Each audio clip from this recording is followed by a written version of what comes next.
everyone. My name is Nikki Healy. I'm the newest member to the professional practice team at the college. I'm a professional practice associate. Thank you for joining us today for this session on the slippery slope of shattered trust, presented by Christina Van Sickle and Sue Botello, who are college registrants and members of the college professional practice team. I would like to note that this session will include information about sexual abuse. Please take care while watching this presentation and seek support if needed. Before I introduce our speakers, I'll go through a few housekeeping items. So the first one is that this session has live captions. To turn on the captions, click the Show Captions button below the video. You can choose to see captions in English or French, of course. If you need tech support, please use the support chat at the bottom left-hand corner of your screen. Click on the icon and you'll be connected with support. There will also be an opportunity to ask questions at the end of this session today. You can submit your questions through the chat feature on the right-hand side of the session page. Now let's begin the educational session. I'm very pleased to introduce you all to Christina Van Sickle and Sue Botello. Christina is the college's Director of Professional Practice. In this role, she develops resources to support registrants in their competent and ethical practice.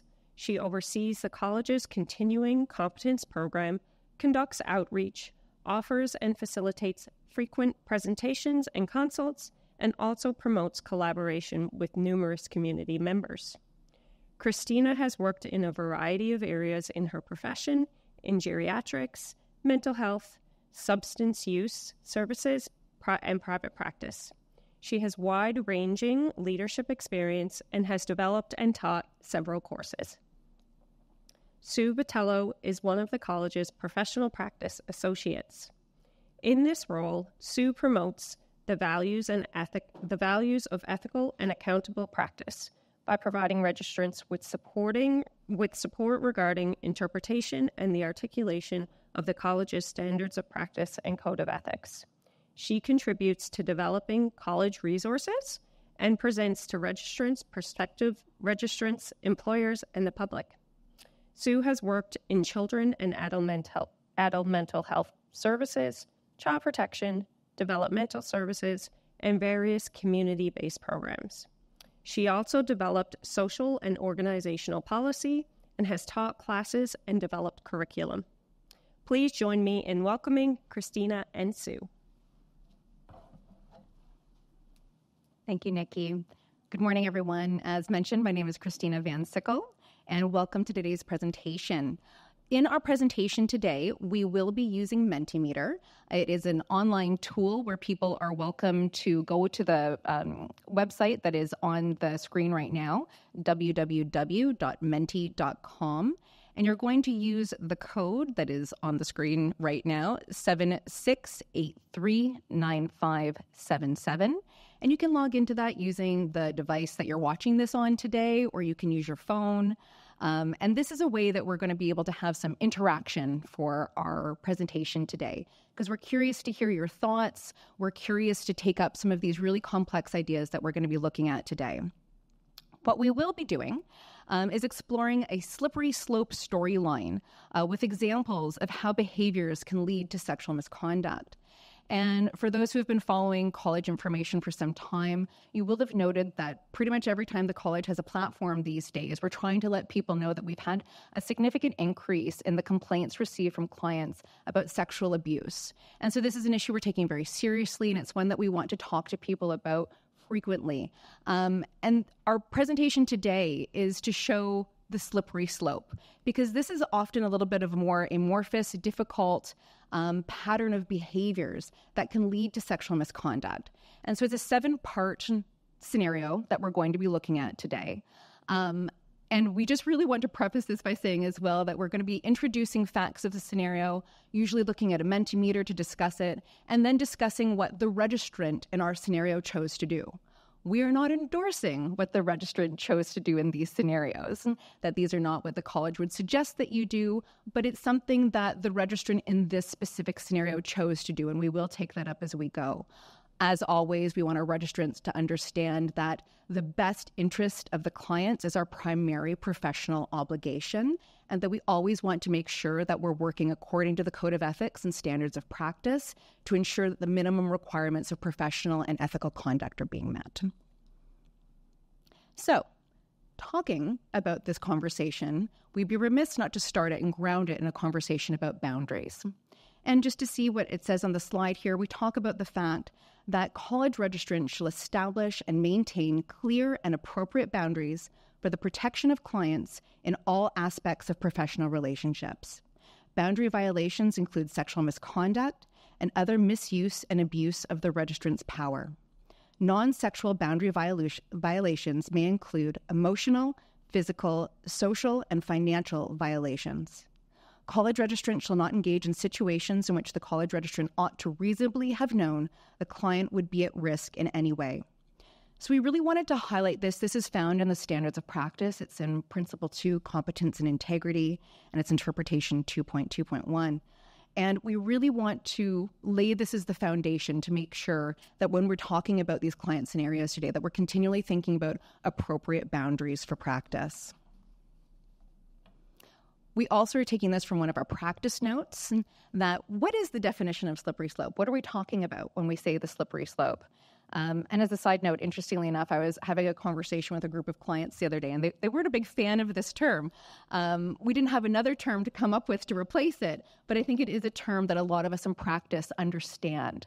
But just so that we're all on the same page, the slippery slope refers to a series of errors in professional judgment and boundary crossings that, in isolation, may not amount to a boundary violation or professional misconduct, but added up, result in a journey or a pathway that leads to boundary violations and misconduct. So that's the journey and the pathway that we're dissecting and breaking down into component parts today. And of course, we just want to remind people as well about the college's definition of sexual abuse. This is in the Social Work and Social Service Work Act. And I always like to remind people of this because when we're talking about sexual abuse from a regulatory context, it's very different than in the criminal code, okay? So sexual abuse of a client may include sexual intercourse or other forms of physical sexual relations between a college registrant and a client, touching a client in a sexual manner, behavior of a sexual nature towards a client, and remarks of a sexual nature towards a client. And just to highlight as well that in the Code of Ethics and Standards of Practice, Principle 8, which is titled Sexual Misconduct, has further definitions in Interpretation 8.2 about what exactly we mean by physical sexual relations, in Interpretation 8.3, touching of a sexual nature, and Interpretation 8.4, behavior or remarks of a sexual nature toward a client. And so as many people know that we have recently revised our standards of practice, and I do encourage people to look at these interpretations because the definitions were very much pulled from what we've seen in discipline cases. And so we wanted to be very clear and explicit about what we mean by these different interpretations. So please do have a look at them.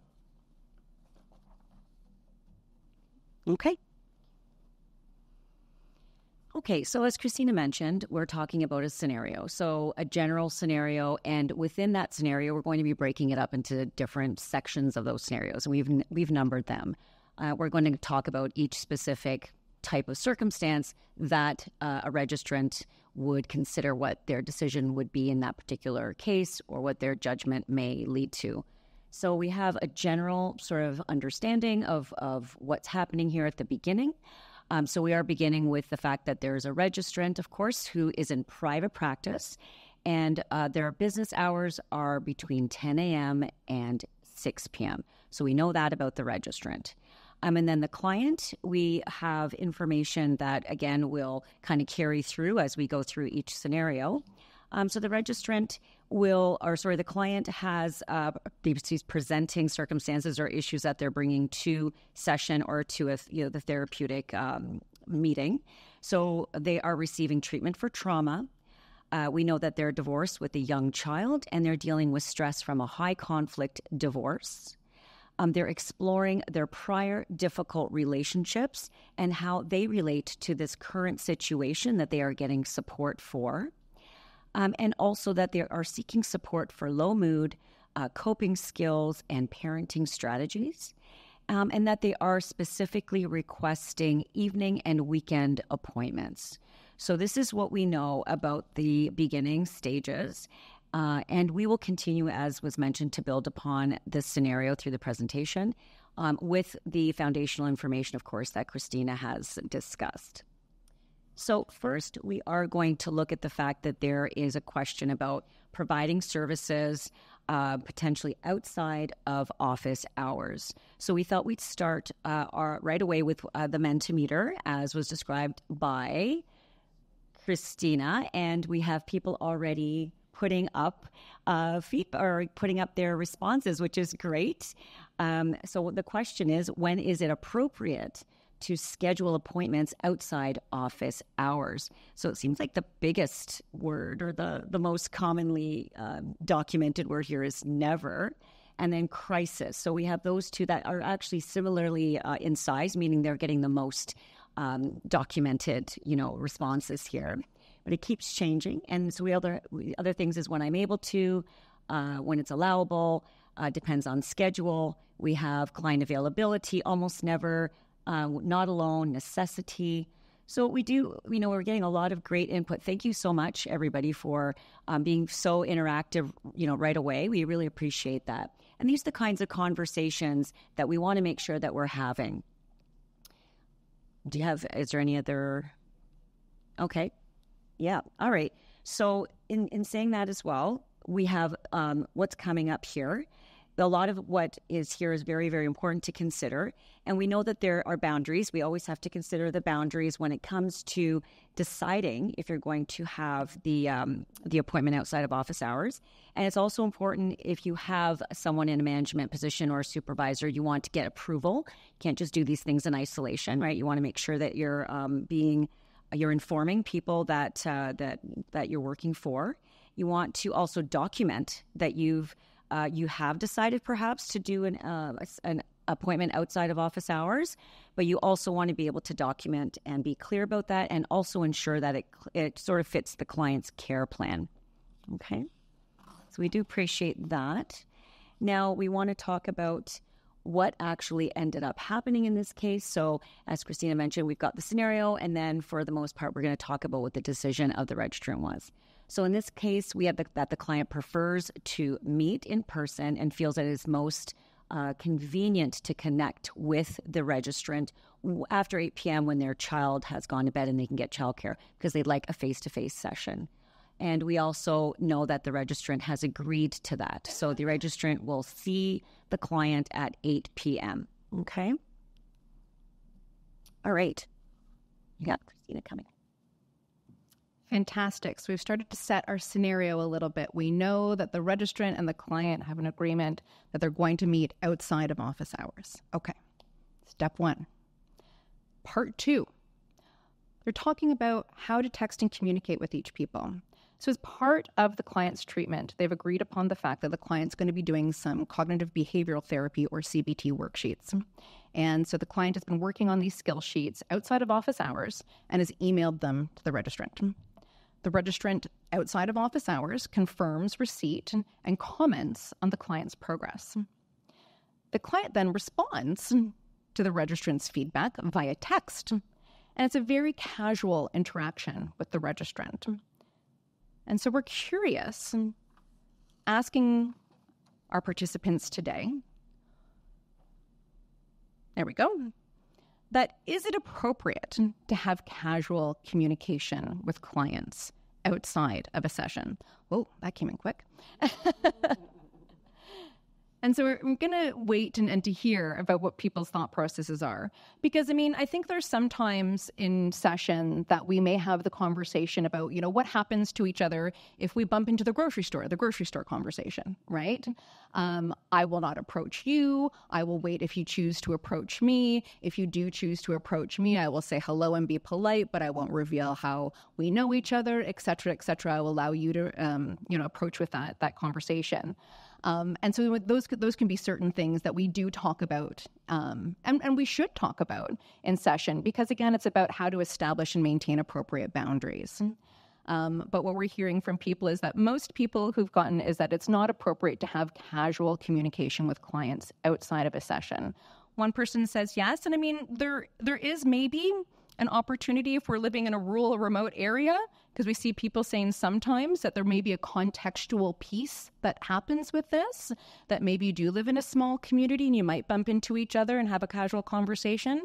But I think what is really important is to make sure that we've had those initial conversations with people off the hop, that if we do run into each other in a different scenario, how is that going to work? What would that look like? What are you comfortable with? Making sure that that conversation has been documented to say that we've had these appropriate conversations and that we acknowledge these things might happen. And so it's a curious thing, for us to think about. But again, clients' best interests being put first and always being mindful about boundaries.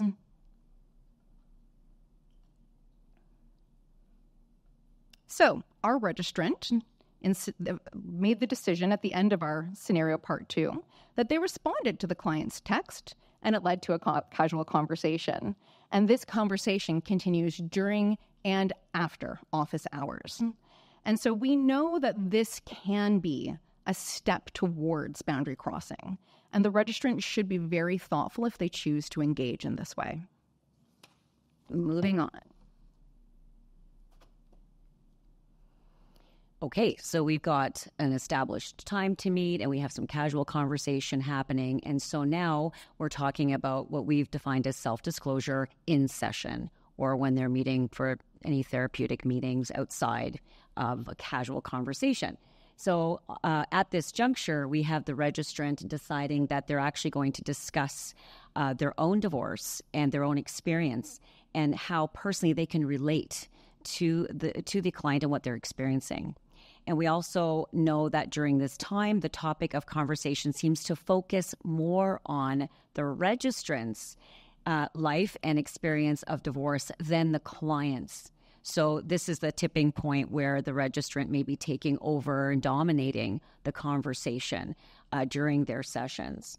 Now, in this particular scenario, we're not doing a Mentimeter. We've decided we would further then sort of go through some examples of, when we get calls or when we do consultations, how we've heard from clients that these things have happened. So we know people will say, my therapist or the person providing services to me, they took over, they spoke about themselves the entire time. I felt like I wasn't there, for my own purposes or for my best interest. And that, almost to the point where maybe I should be charging the registrant for services rendered versus the other way around. They really got nothing out of it. It was completely, not the point of them being there. And so we do hear about this. And I mean, in saying that, we should just at this juncture also indicate that in our practice consultations, we get about 3,000 inquiries a year. And we not only speak to registrants, but we speak to clients and we speak to people who oversee or manage our registrants. And so we do hear about these kinds of scenarios and circumstances when we have, when we have the opportunity to hear about what's going on and they're concerned, and we speak about the Code of Ethics and Standards of Practice. I mean, it's important to know that self-disclosure may have a space in therapy or in session, and there's a time and place to validate or normalize a client's experiences. But what we don't want to see happen is that we are sort of becoming a part of this level playing field with a client where we're no longer using a professional lens in our discussions. And so, important to build rapport, important to connect, but, what's the purpose of your self-disclosure? Is it to get your own needs met? Is to get your own feelings out during that time because it seems so much like your own? And are you being reflective of that? Are you understanding what's happening? Are you stopping and considering what that might mean and whether it's in the best interest of the client? So you have to be very thoughtful about whose needs are being met, and for what purpose are you using that tool of self-disclosure?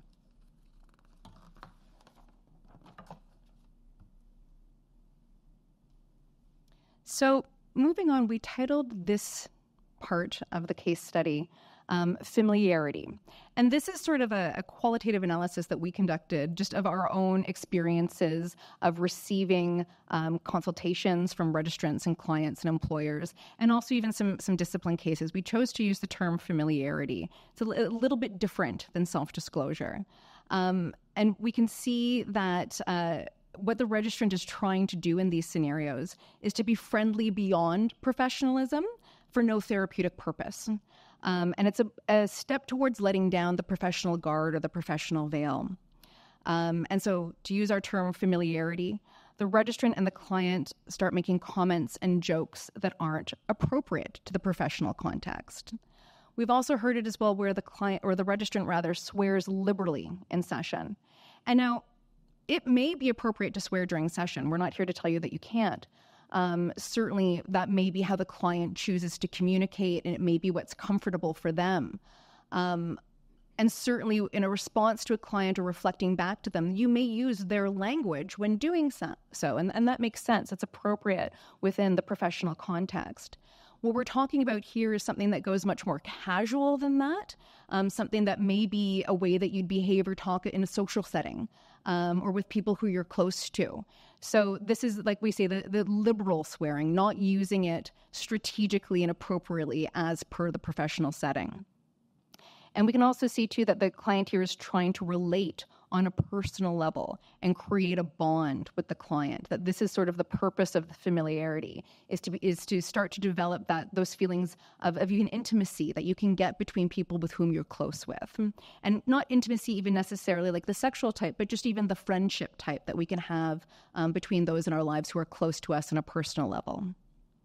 So going back to our Mentimeter, we're curious about why would a registrant want to become familiar with a client? What's that? What's happening there?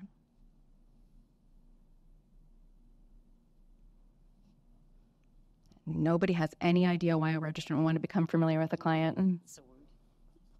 Pardon me? It is a word cloud. Oh, there we go. Thank you. And word clouds, just to remind people as well, is that the largest words are the ones that people have used the most. And so when we're just getting a few of them back, they all look quite large. But it is something that we need to think about. Like, what is being served for the registrant in this case? What's happening for them? Why would they want to develop that?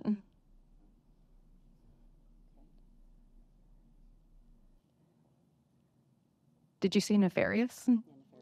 Is nefarious up there? Oh, it is nefarious. I like that. Yeah.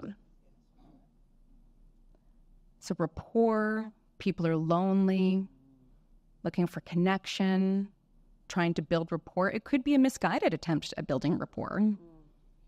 Attraction, yeah. Transference.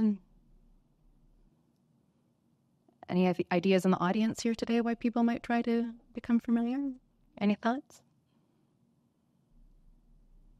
Unmet self-need. Unmet self-need. It's a good one. To build trust. Still rapport, trust, connection, build trust. These are all kind of the highest ones that happen. Relatability. Somebody said there might need to be additional information. Fair. Context and nuance is always important to all of these, right? But yeah, connection, rapport, attraction, relatability, lonely.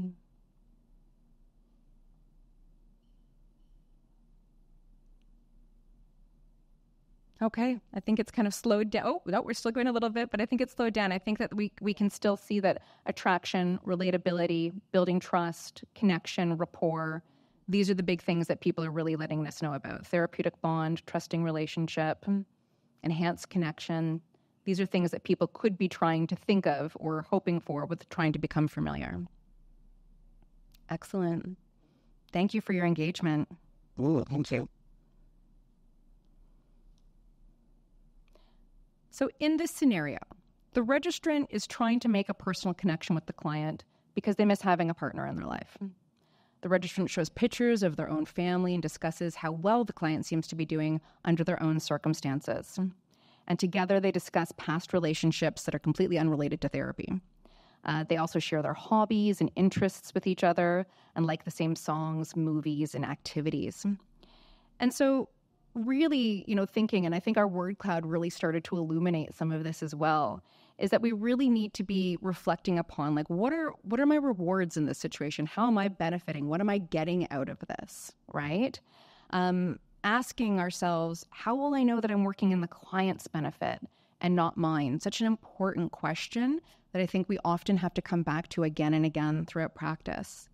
And if you're having a personal experience with a problem that the client is experiencing, can you be objective enough to relate to this person professionally? Remembering that one of the cornerstones of the work that we do is to have that objectivity and be reflecting upon whether or not we're still feeling that we are able to maintain that objectivity in our practice with this person. So things, again, that we really need to reflect upon, and you'll hear us say that word reflect upon many times, and apply our professional judgment as to why we may be behaving in a certain way.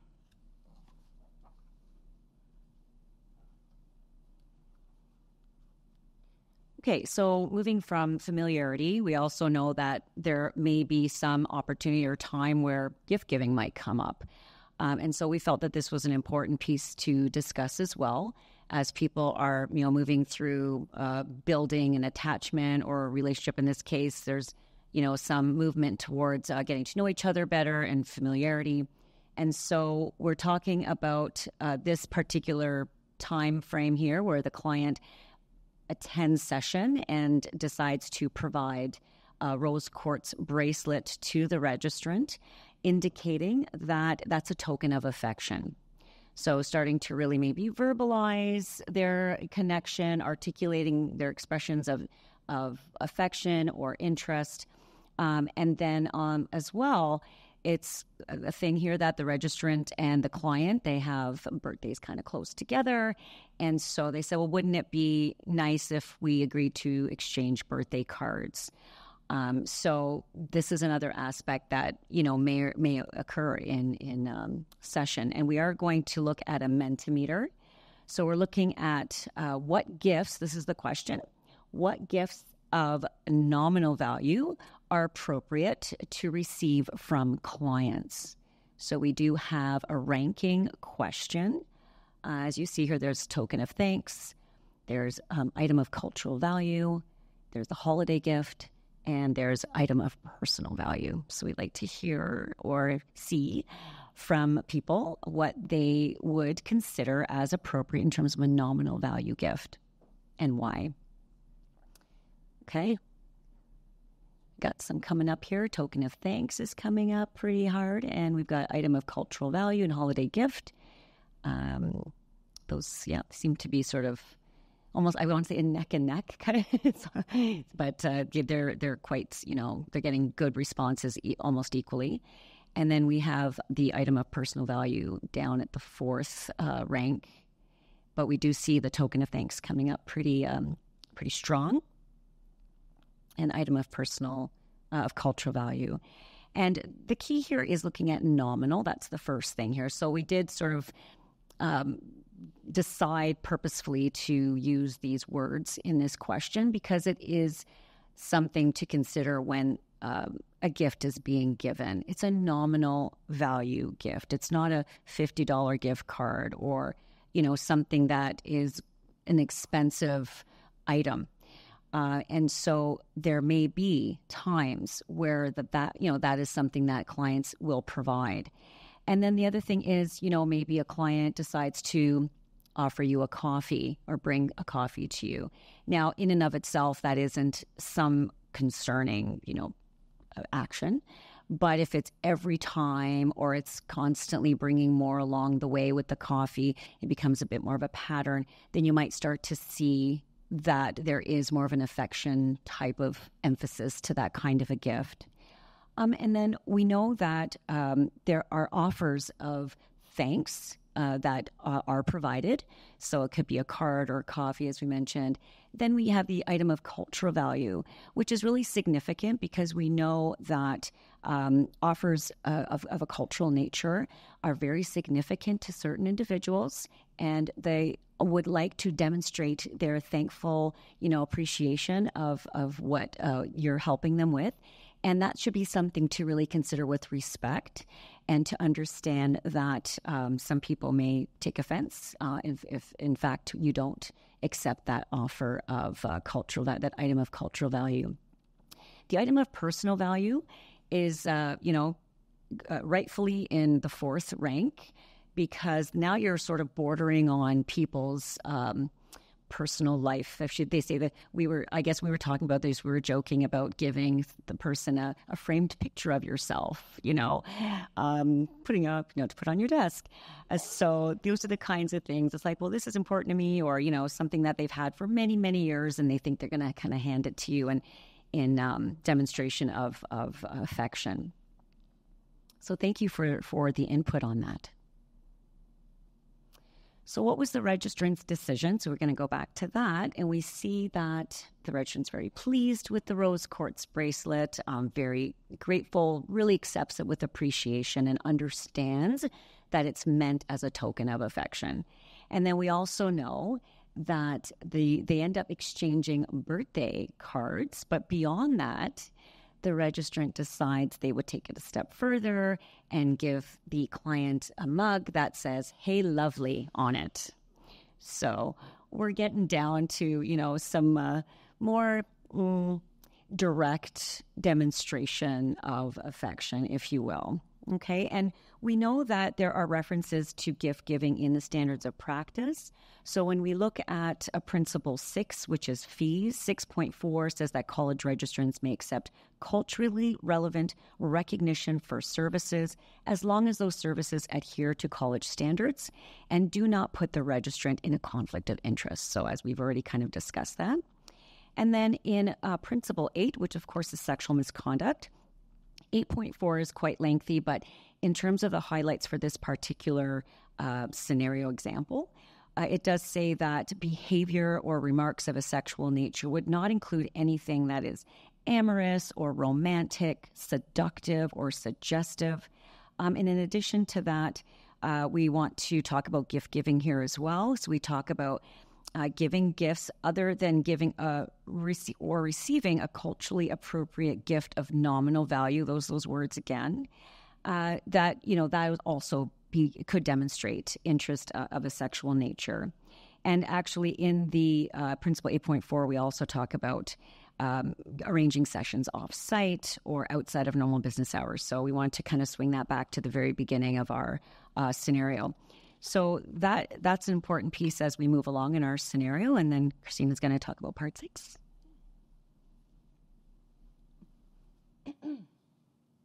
So again, in part 6, this is something that we titled preferential treatment.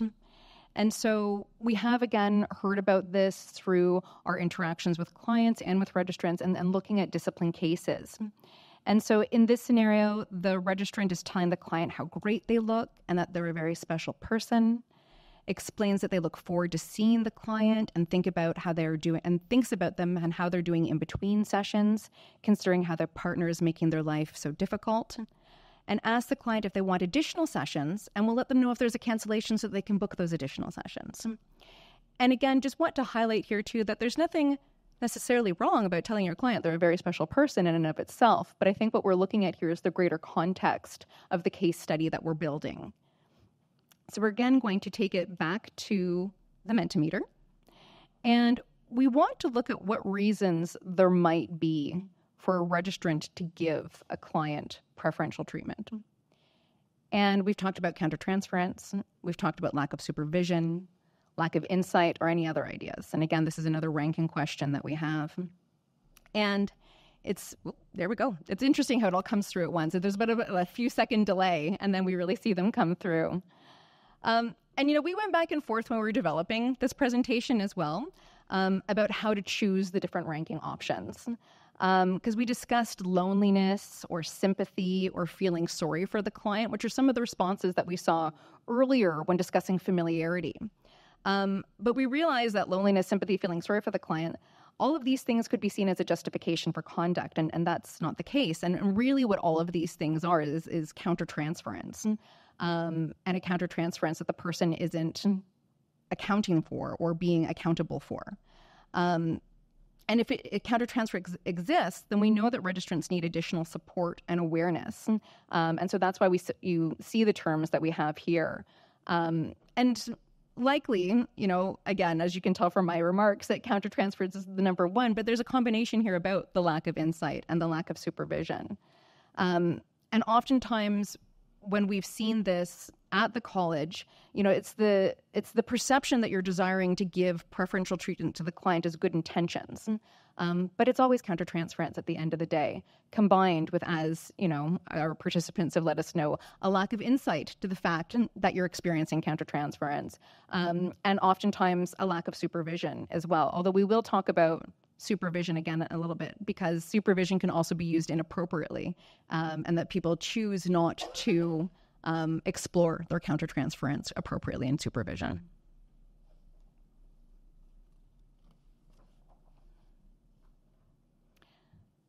So, speaking further about preferential treatment, the registrant discovers that the client was going to take the bus home after their session.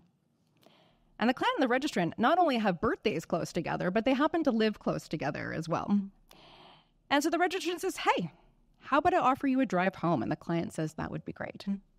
And during the drive, the registrant tells the client they wouldn't do this for anybody else, but they have a special and unique relationship. Okay, so we are now getting to what we term Part 7, sexual abuse. Now, in saying that, we know that there's lots that has happened to get us to this point, but we wanted to be very specific in terms of the awareness or recognition that maybe just happened with the registrant.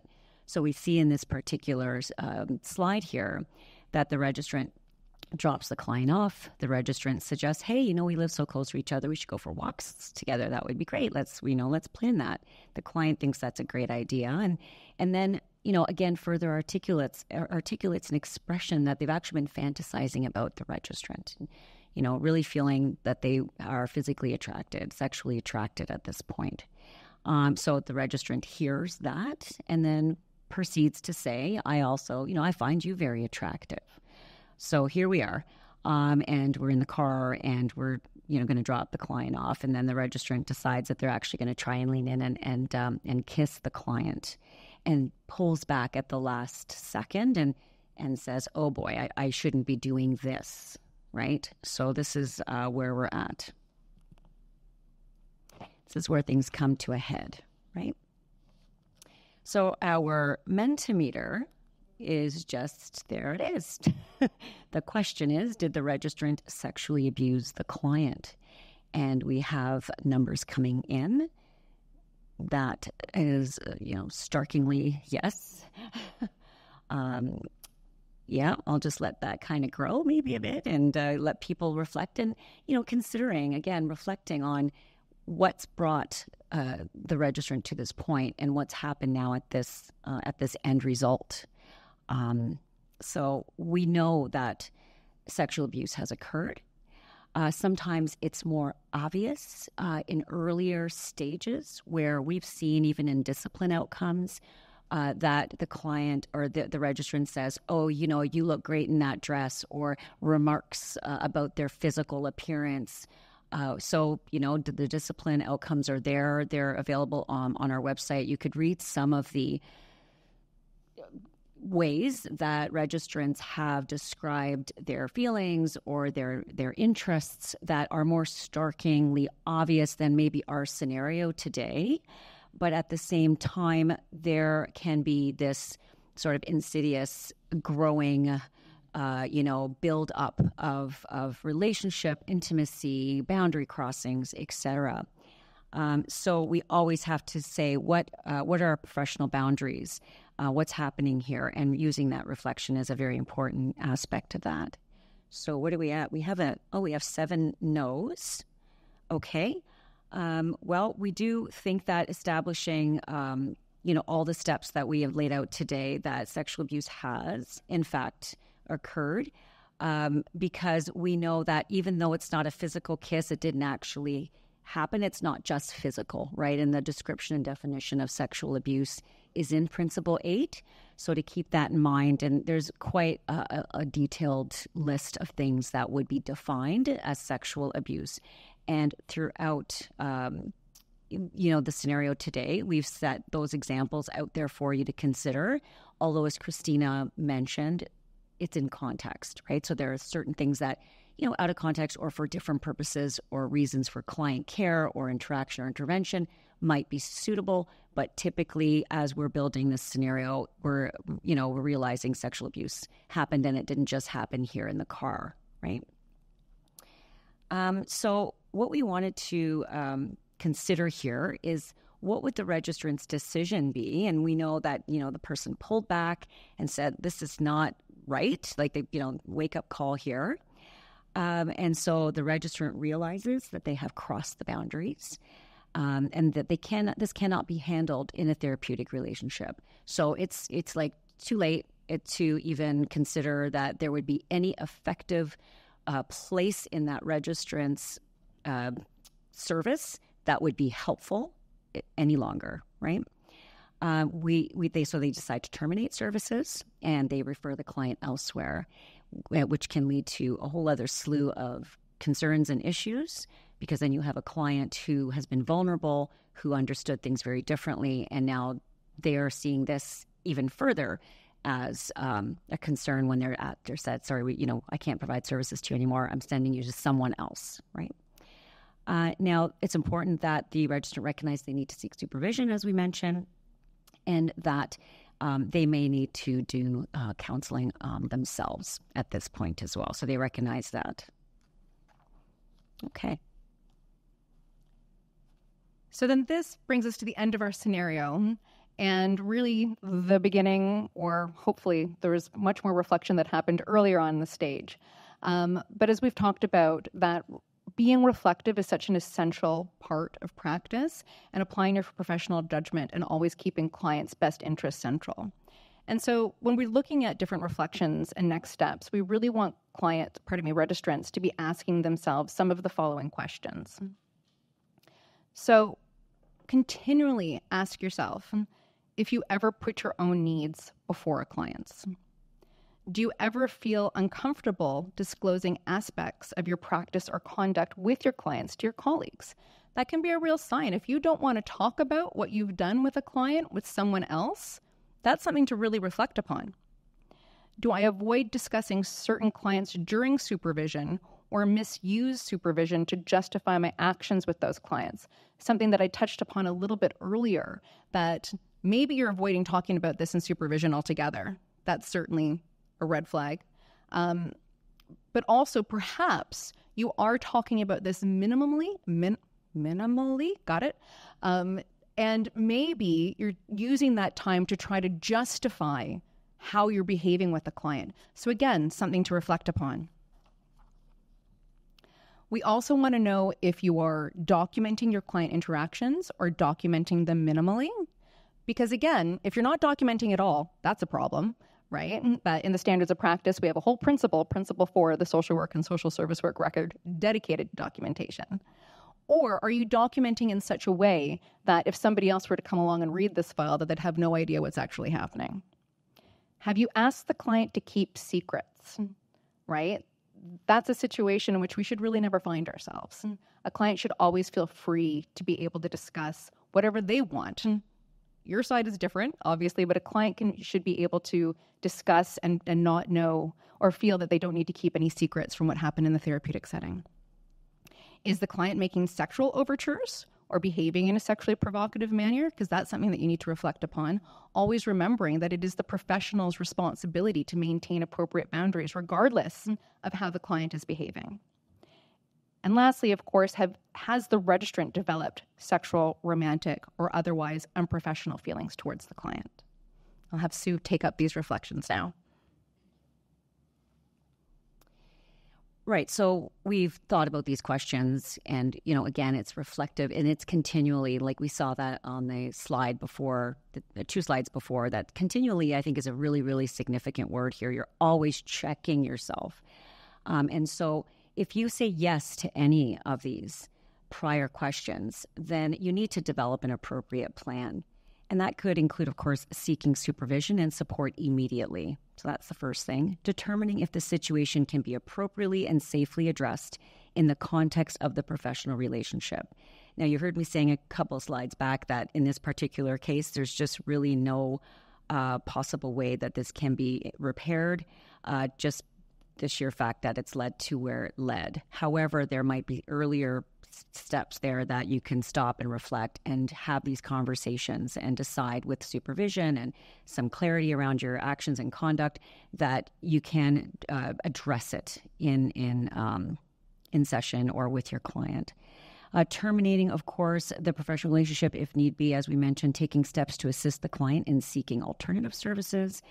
If the situation cannot be addressed appropriately and safely, and documenting throughout the decision-making and planning process. So Christina mentioned documentation is extremely important. And again, it's not the client's responsibility to identify inappropriate boundary crossings, that if they happen, it is always the registrant's responsibility, always the registrant's responsibility. Okay. Further, I think it's important now at this kind of part in our presentation to understand, yes, these are some questions you're going to bring to the table on yourself and discuss supervision, colleagues, et cetera. But there's also a really important piece here around self-awareness that is like an overarching, way that you're going to then proceed in any situation. And that's reflective in our standards of practice. So we know in Principle 1, Relationship with Clients, Interpretation 1.7, it says very clearly here that college registrants shall be aware of and reflect upon their values, attitudes, assumptions, and biases, and how these impact their professional relationship with clients. So, right, we know that for a lot of things in our profession, there are things that we're not comfortable with, or we know where our biases lie, and we're going to work on that. But in this case, it absolutely is important too as well, because our personal needs and our personal struggles or challenges should never, ever get in the way of a therapeutic relationship. So we can clearly say and honestly say, and I think it's important to have honest thoughts and ideas, that we all come with some baggage and issues and things that might impact us negatively or even positively. This makes me feel happy. This makes me feel sad.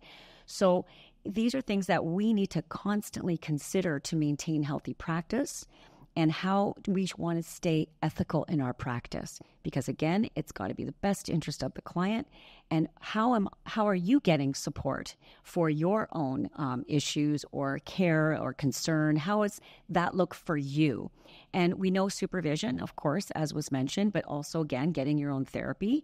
Personal care and informal supports, I think, are very important.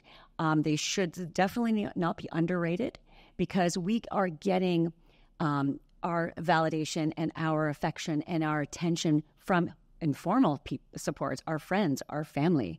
We are not getting that from our clients. Okay, that's not what that is meant for. So we have to stay vigilant about that. And we know that in our principle and beyond, that there's attitudes and beliefs and values that are all part of who we are. So attitudes are typically things that they're one of the easiest things to change. If you give me information and I understand it and I'm going to look at things differently, I might change my attitude about something. Beliefs are a little bit more tricky. They're usually associated with the experiences we have as young people and throughout our lives. And we believe something is real or not real, and what that might look like in our perception of something, right? And then values are probably the most difficult for people to identify as impacting upon that therapeutic relationship. So they are basically concepts of right or wrong, good or bad, and they are instilled very early in our lives. So again, it's a matter of understanding what is central to our self-concept and how do we check ourselves and how do we have other avenues to express ourselves. And so we know our personal and social needs are being met, okay? And because we may have unfinished business of our own, we may be experiencing personal conflicts. We might be having a hard day. We might be having struggles with our own informal lives. And we have our own set of defenses and vulnerabilities. So again, checking what that is. What makes me defensive? Where am I vulnerable? Is that something that makes me feel nice when someone says that to me. And okay, not by my client. How about I go and access that kind of validation somewhere else, right? So we have to be very self-aware, and we are, again, solely responsible to ensure that boundary crossings should not occur. So that wraps up our session today, and I hope it's been helpful. I think this was a very tricky conversation. We knew we wanted to have it in the way that we did. We gave some pretty direct examples. We put it out there. They're hard things to talk about. They're challenges. And we don't think that just presenting just general statistics and things like that was going to really bring home the kinds of, just the awareness of what these things can look like. So I hope that's been helpful. And we are going to take, questions at this point. So anytime. Thank you, Christina and Sue. We now have time for questions. Attendees can enter their questions through the chat feature on the right-hand side of their screen. A reminder that the chat feature is only available for those accessing the session through their computer or laptop. It's not available on a phone or tablet. There's been a really active chat, which has been wonderful, and I already have some questions to share with you guys if you don't mind answering. So the first one came earlier in the presentation, and as it relates to the slippery slope, the participant is wondering if you could define a bit further what familiar means. I'm going to go back in the slides, so sorry that this... hence I wouldn't do it this way. I'll go back to our definition of slippery slope. Yep. Bye-bye.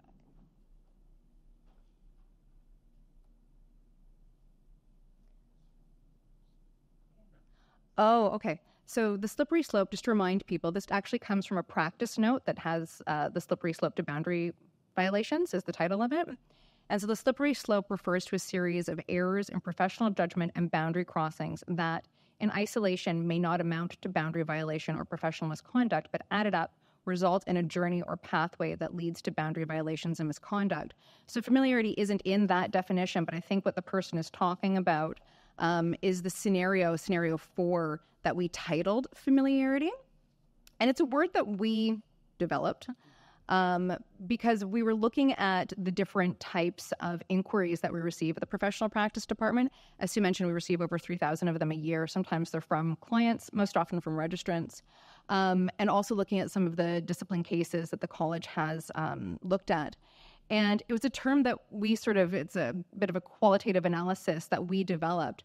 And it's really where we're talking about being friendly beyond professionalism for no therapeutic purpose. And so this is really where we're beginning to get into the fact that people are perhaps trying to have their own needs be met, which is interesting because for the Mentimeter for this one as well, actually. Oh, I know I can do this. There we go. We saw for the Mentimeter for this one, for familiarity as well, that we saw a lot of people agreed that a registrant may be, again, being friendly beyond professionalism because it's perhaps a misguided attempt to develop rapport or connection or to build trust, but it's misguided because this is something that's friendly beyond professionalism. Because of course we want to be courteous, respectful to clients, but this is a step beyond. So again, making comments or jokes that perhaps aren't appropriate in the professional context. Swearing liberally was one of the examples that we used that, again, not appropriate within the professional context. Or trying to relate to the client on a personal level and create a bond with them. Again, that's beyond what might happen in the therapeutic context. And just as an interesting side note, that we were speaking with clients a little while ago about some of the work that we're doing about the prevention of sexual misuse. And they said, well, what do you mean that's not appropriate to the therapeutic context? Like, how would you know if it's appropriate to the therapeutic context or not? And it was such a great question because maybe if you are someone, as an example, who makes comments or jokes or swears in session, maybe before doing so, have that conversation with the client if they feel comfortable with that, if they feel that it's appropriate. Maybe they don't. So that can be a way that we can explore boundaries and have really open, transparent conversations with our clients about them. Thank you. So The next question is, if someone leaves you a monetary gift in their will, is it appropriate to receive it? Were you the person who got that question? You got that question the other day, didn't you? Somebody got that question the other day. No, I think we might have. Yeah. Yeah. I was speaking, actually, maybe it was me who got it. I was speaking with a client, or pardon me, a registrant in that situation the other day, and that they returned it to the family. And I think that when we think about that sort of situation, as I discussed with this registrant during our practice consult, was looking at conflict of interest. And a conflict of interest is a definition that we have in the standards of practice, and you can find it in Principle 2, Competence and Integrity. And it's when you have an interest, a financial, personal interest that could influence you in carrying out your professional responsibilities to a client. And the really interesting thing about a conflict of interest is it doesn't even have to be actual, it could be perceived, which means that a person who is informed of the details of the case would have a reasonable apprehension that a conflict existed. And so in this situation, someone gifting you something in your will, what we would ask our registrants to reflect upon if they were to call us and speak to us about this would it be a reasonable assumption for a family member to assume that you maybe had coerced or persuaded the client into leaving you this in your will? And the person who I was speaking with, they had already determined that they were going to return the present, but they said, yes, that it's very easy that a family member of this individual could have thought that I perhaps had manipulated or changed the situation in some way. And so in that scenario, and I think it was really logical reasoning that they determined that the course of most caution and appropriate boundaries was to be returned the gift that was willed to them. Exactly. Yeah. So, and I mean, that example, of course, isn't necessarily to the sexual misconduct, sexual abuse that we're talking about, but the definitions found in our standards of practice, speak in generalities when it comes to conflict of interest. So I can appreciate how some of these questions might be coming up in this presentation as well. Thank you. We have a lot of questions coming in, so I'm just going to go to this one. Is it a breach of confidentiality to text a client? So, I mean, I can answer that. Generally, there's a couple steps that happen before, hopefully a couple steps that happen before you start texting. It's not necessarily something that, and at the college, we don't say yes, no, or prohibit, et cetera. It's really your professional judgment. I mean, that's the first thing. But it also may have some kind of influence on your policies in your organization, the kinds of information you're sharing. And of course, if the client is going to, you're making the client aware of what the limits or restrictions or any kind of risk associated with texting. So we don't say it's something you do or you don't do, and there might be, spaces and places where that's reasonable. Like I worked with young people for many years, and that's, they don't really say much. They just text. So that's how they express themselves. And you want to, of course, support people where they're at and how they're going to get accessible service. So to say that, it depends on the context. It's not necessarily something that you would have clinical discussions, perhaps, but really creating the parameters around that, I would say. Yeah. And, we see oftentimes text being used for administrative purposes as well, that people are either booking or canceling their appointments. And I think that's a very common use for text. And just further to Sue said as well, that it's if you are going to be communicating with text with a client, you've got to have those conversations at the outset of practice so that they understand, A, the limits of confidentiality, but B, also what the boundaries are going to be, what you're going to talk about over text and what you're not, and how long it will be for you to respond as well. That's something else that we've heard, is that people have established a texting relationship, but maybe it went a day before they got back. And then there's even been a complaint that the person never got back to me.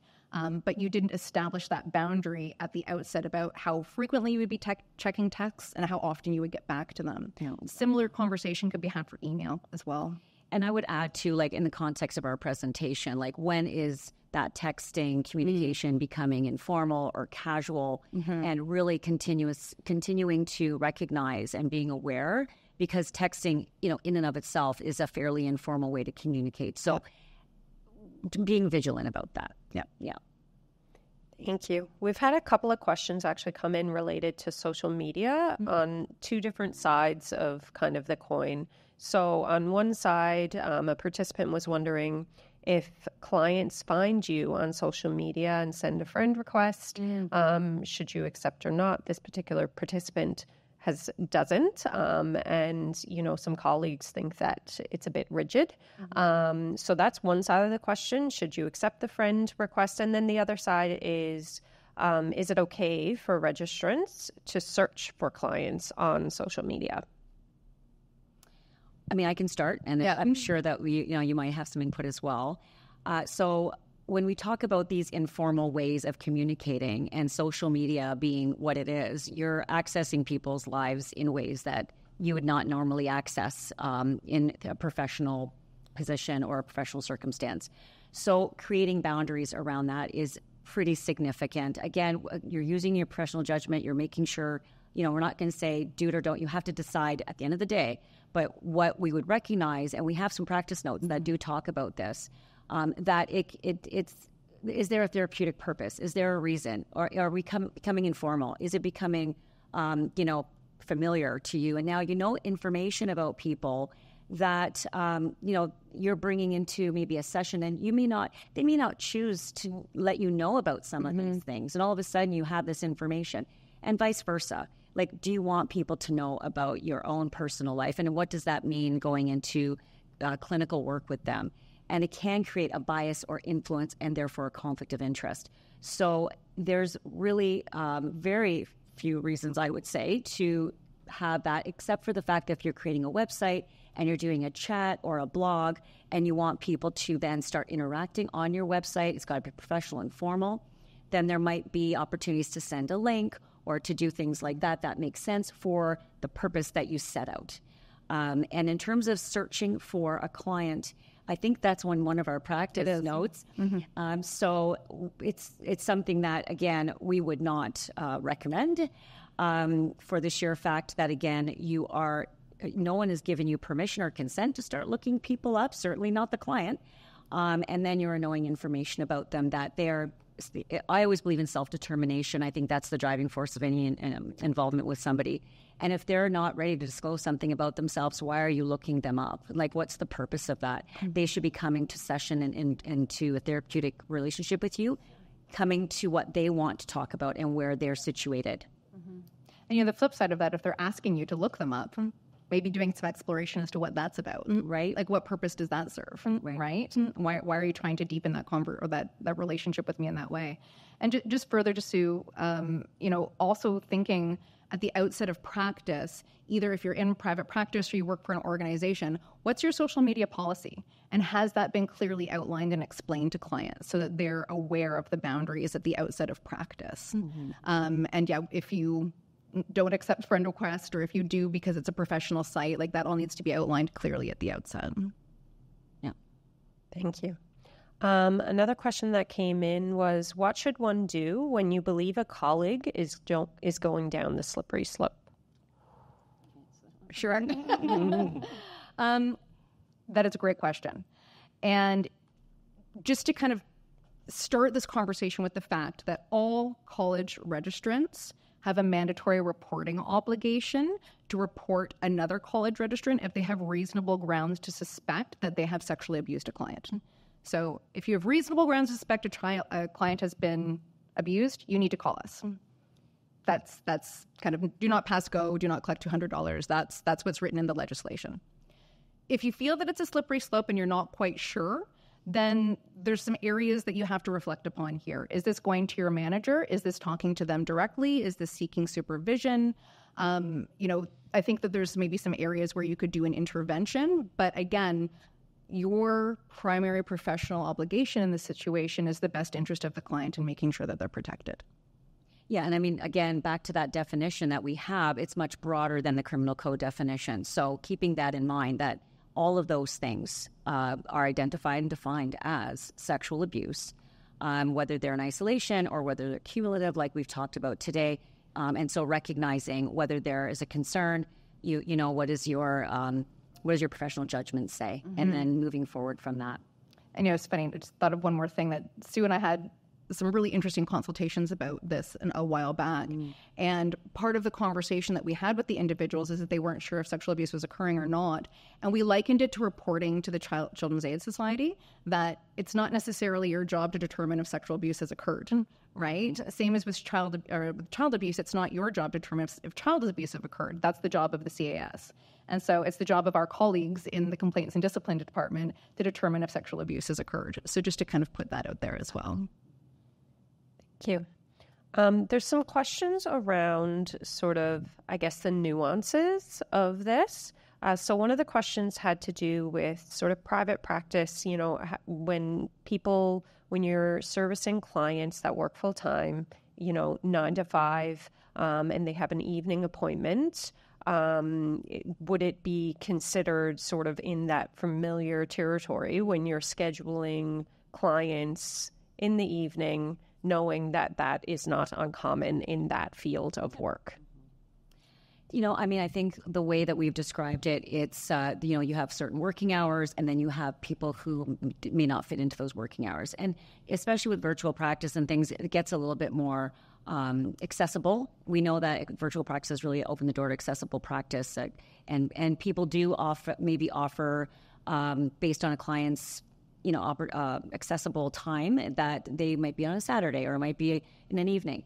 Again, it's laying out the parameters, being clear at the outset of what this means and why this is something that you're offering.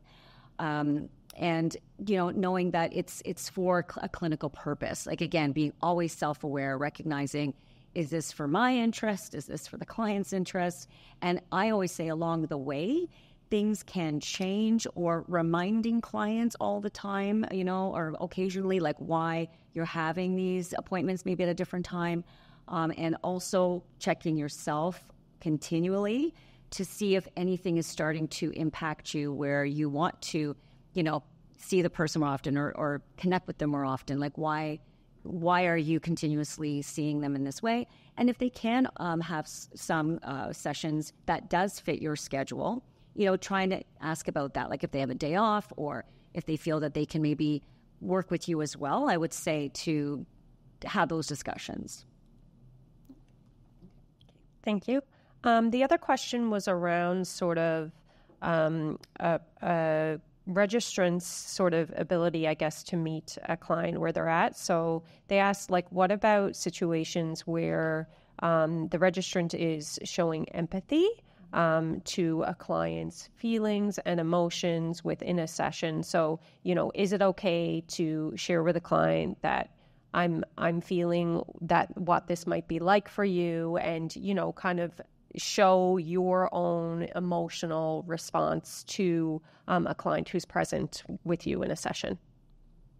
Yeah. I mean, you know, empathy is our trade, right? So, I mean, certainly you can do that. And, you know, I think it's interesting. I mentioned back to this conversation I was having with a group of clients not long ago. And this came up in conversation about, you know, what is touch appropriate to the therapeutic relationship? And they're like, well, again, how do you know if it's appropriate? And in the situations that you're describing, you know, have you perhaps had a conversation with clients at the outset that, you know, if you're crying, would you like me to put my hand on your hand? Or is there ever a time that you feel that it might be appropriate for a hug? Those are conversations to maybe have at the outset. And so that's been clearly described and there's a boundary and it's been documented and agreed upon. But certainly, I mean, I think showing empathy, I mean, that's part of the work that we do. And again, I hope what we've highlighted in our conversation today is kind of the appropriate therapeutic responses and appropriate professional responses. And then when people take it a step too far, always remembering to center your work in the best interests of the client, and always remembering to be reflective in your practice, to apply your professional judgment, and to be familiar with what it says in the Code of Ethics and Standards of Practice, which are our minimum requirements for professional ethical practice. Yeah, I mean, I think that's a great explanation. And then just further to that again is, you know, you're providing that, you know, a very safe space for people to have conversations they may not have held elsewhere. That's what we're there for, to support. And empathy does play a part in that. But again, taking that one step too far is where you have to start recognizing, what is the benefit? Is this for me? Am I getting my needs met? Am I making, that sort of savior kind of view is like, is that by doing this, am I feeling better about myself? And what am I getting out of it? So that's an important piece to just explore. And then again, seeking assistance or your own validation or your own ability to, connect with other people informally versus just being like overly empathetic to somebody because it makes you feel good or validates you. So I think that's something to recognize. Okay. Thank you so much for your answers and for all the questions online. I think we're ready to kind of move into the wrap up. So I'm going to come and present some things to you guys.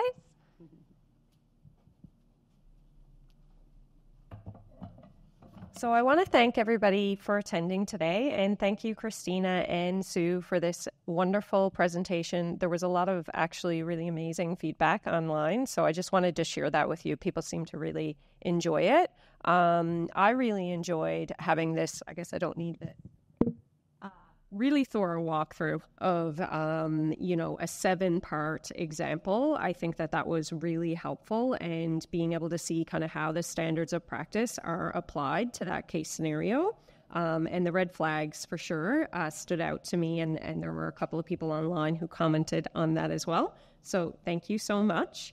So I just wanted to show a token of appreciation from the college.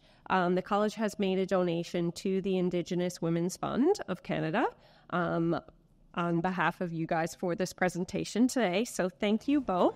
Thank you. There you go.